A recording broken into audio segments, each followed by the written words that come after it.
If you're looking for safe and reliable account grinds, make sure you hit up my boy Cliff2_3 on Twitter. Yo, what's good, my guys? RCA here. Quick video for you guys. As you can see on the screen, we got our boy Greg Popovich on the screen. Today's video, we're gonna be talking about defense. And in this day and age of 2K, got a lot of soup cards coming out, and I want to talk to you guys about some of the top cards I think that you can put on your team and get pretty much a guaranteed stop if they're around the ball or in the paint or on your team on the defensive end. So this is the top 5 defensive cards that you can put on your team right now in NBA 2K22. My team, I'm on the road to 15,000 subscribers, so make sure you leave a like and subscribe to the channel. I would really appreciate it. But let's get right into it with number 1 on our list. Top defenders that you can have on your team. This is somebody that's going to get you a stop, harass the ball, be able to get you some plucks, get you some blocks, has the best animations. So this is who I think are those best cards in the game. All right, coming in at first on our list. Now, this list is not in any order, and I kind of just chose one of my favorites first. But you got this dude on your team, you're going to be in good hands on the defensive end. No matter where he is around the ball, you're going to be in good shape. Number 1, Ben Wallace, 96 overall paint diamond, shooting guard, small forward. Yes, you can put him at the shooting guard, and that's what makes it even more impressive with this card. 15 Hall of Fame badges, 40 gold out the gate, 99 defense, 91 offense. 7-foot wingspan, standing at 6'9" at the shooting guard position, mind you, or small forward, depending where you want to put him. You guys know how Big Ben went crazy in the NBA in real life, and 2K did a very good job with his card, making him playable at the shooting guard small forward position, but also making his offense to where it's not too bad. So he does come with only a 74 3-point shot. You can boost that up, but we're not thinking about offense right now. We're talking about the defensive end. If you want him to be 3-and-D, he can do that. He can also dribble, but let's talk about defense. As you look over to the right side of the screen right here, you see my boy, speed, strength, vertical, top notch, 95 and above for every one of those stats. You got interior defense 96, 90 perimeter, 98 help defense, 97 lateral quickness, 97 steal, 97 block, 98 offensive rebound, 98 defensive rebound. Not much better you can get than this card on the defensive end. Got him at shooting guard, defending the shooting guard. He can be defending the ball. If he switches on the center on the pick and roll, you don't have to worry about too much besides his height. Although he can jump very high, his block animation's high. He has everything you need on the defensive end, and he's not going to get pushed around because he has high strength, and he also has Hall of Fame brick wall. So this card, all around menace. Somebody that you want to have on the court. Now, these cards that we're talking about today are cards that you want to have on the court that potentially get you a stop. At this stage in the game, everybody can score, everybody can play defense, but who are the top cards that get you the most chance of being able to get a stop? Ben Wallace is one of these guys, man. Let's go down to the badges. You can see offensive badges, none of them are really on goal. On Hall of Fame, right? Go down to defense. Pretty much everything besides a few are on Hall of Fame. He has every single Hall of Fame badge that you're going to need. One that I would wish he did have is ball stripper, because he is a little bit shorter, so to be able to strip those centers down low. And also a hustler. That would have been nice. Pick dodger would have also been a nice one, because I know a lot of people put him on ball. But overall, all the defensive badges that really make a difference in the game, he already comes with, especially Hall of Fame brick wall at shooting guard is amazing on this card. You're obviously going to have to boost some of his other things on the offensive end to be able to shoot. But if you're looking for a defender, Ben Wallace is really one of the best in the game, period. And I highly recommend grabbing him if you want to get more stops on a defensive end. All right, coming in at our number 2 position, we got Scotty Pippen, man. Very, very good card. Galaxy Opal, and he is also very cheap. Him and Ben Wallace are very cheap in the auction house, so you can pick either of them up with their base card and have a very good defender on your squad. 17 Hall of Fame badges, 40 gold, 7-foot wingspan, standing at 6'8", 99 defense, 95 offense. Going down to his stats, he can shoot the ball, he can score, so he's going to be a little bit better on offense than Ben Wallace is, but defense, he's going to give you very similar capability.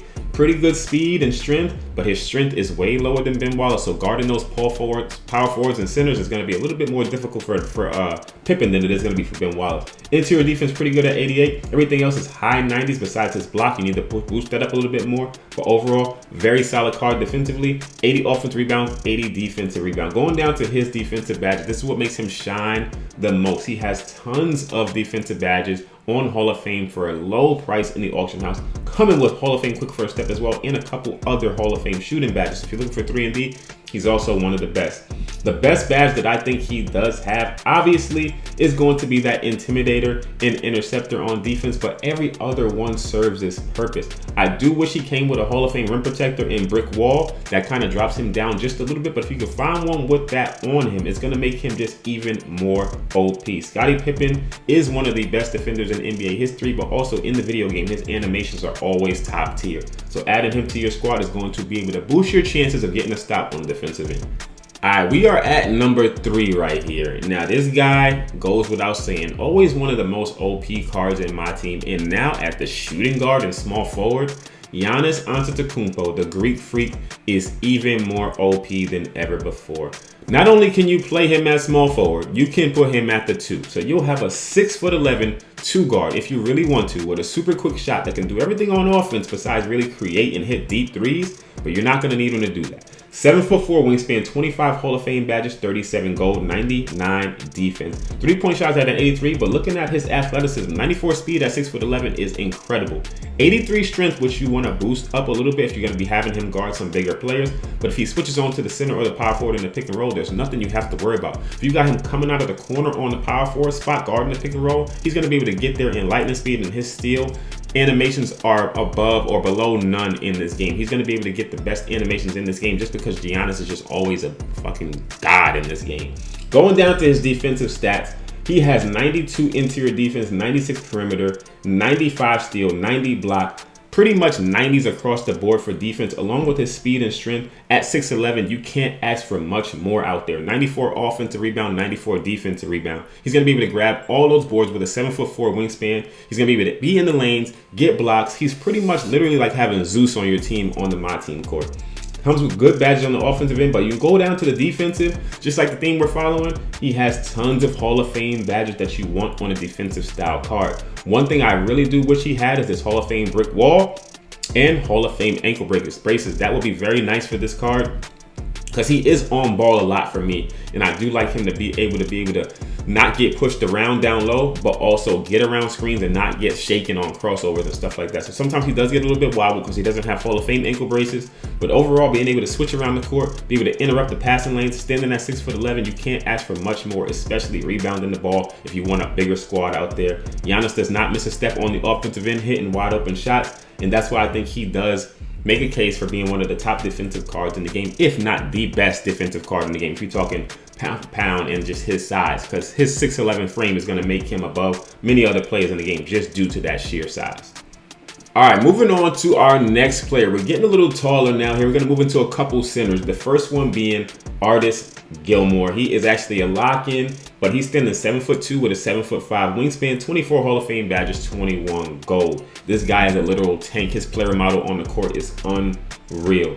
Going down to his stats, obviously on offense, he's going to be pretty decent, but we're talking about defense right now. 88 speed and 88 acceleration kind of drops him down below our next one here, but 97 strength and 92 vertical at his size is just incredible. With a 98 interior defense, 87 perimeter, and if you're running somebody like Greg Popovich, his perimeter is going to go up. If you're running somebody like Jerry Sloan, his perimeter is going to go up. So you can get that easily to a 95, and he's going to be able to move all around the court just as easy. Lateral quickness, same thing that I just said. He's going to be able to boost that up just as easy. 92 steal, 95 block, rebounding off the charts, help defense off the charts.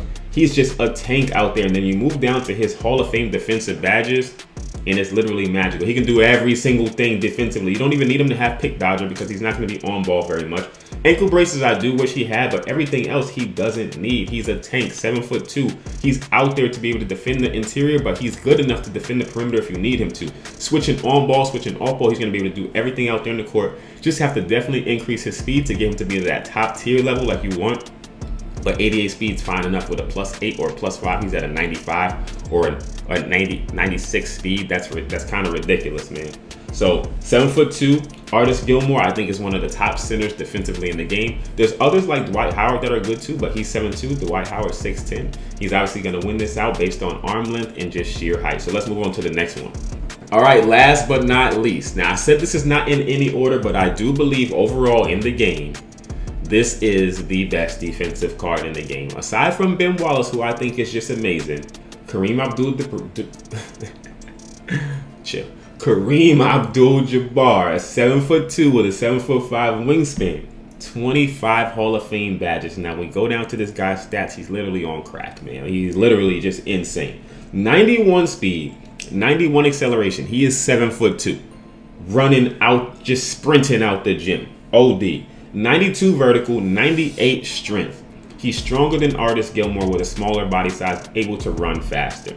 96 interior defense, 90 perimeter. You can boost both of those up if you really want to. 92 steal, 95 block, rebounding off the charts, and obviously on offense, he's a demon. So now when we move down to his Hall of Fame defensive badges, he has every single one, just like Artist Gilmore had. But he just doesn't have ankle braces on Hall of Fame. If he had that on Hall of Fame, he'd be super, super elite. But he is the tippity of the top, especially for his size.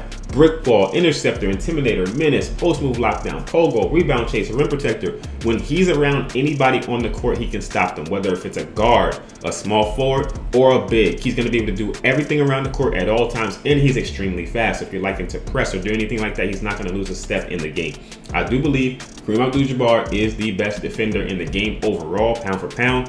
But guys like Ben Wallace can also give them a run for their money. So that's my top 5 defenders in the game. Now, I can do this at every level. I can add more cards, but I only want to do 5 for this video. If you guys like videos like this, let me know in the comments. I'll do more instead of just the top 5 centers or the top 10 centers, top 10 point guards. Based on play style, who's the best, defender in the game? What are the best bucket getters? Stuff like that. We're ready to start making videos like that. Let me know if you enjoyed the video, man. I appreciate you guys coming through. Who would be your defender that you would put on this list that I might have forgotten about? Let me know in the comments, man. I appreciate you guys coming through. Catch you in the next one. Peace.